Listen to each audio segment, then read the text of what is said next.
मौर्य साम्राज्य का उदय युद्धों की आग से हुआ था। सबसे पहला और निर्णायक युद्ध हुआ नंद वंश के विरुद्ध। चाणक्य की नीति और चंद्रगुप्त की सेना ने मगध की सत्ता पलट दी। उस एक युद्ध ने भारत का इतिहास बदल दिया। पाटलिपुत्र राजधानी बना और मौर्य साम्राज्य की नींव पड़ी। उसके बाद आया पश्चिम से यूनानी खतरा।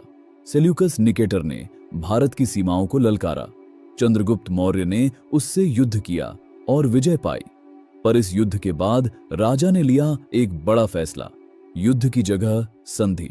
सेल्यूकस ने दिए अफगानिस्तान और सीमावर्ती प्रदेश, और बदले में मौर्य साम्राज्य ने यूनानी शक्ति को मित्र बनाया।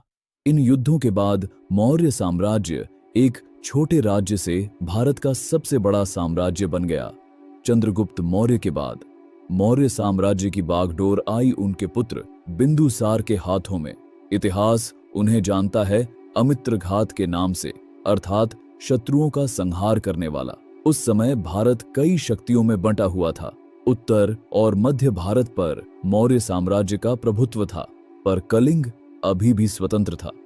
कलिंग एक समृद्ध राज्य था जिसकी शक्ति उसकी नौसेना और व्यापार में थी।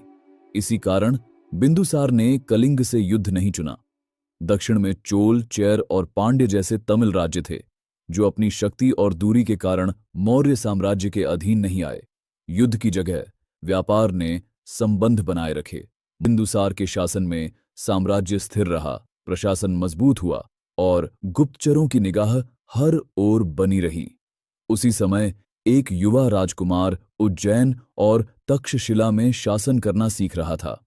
वही राजकुमार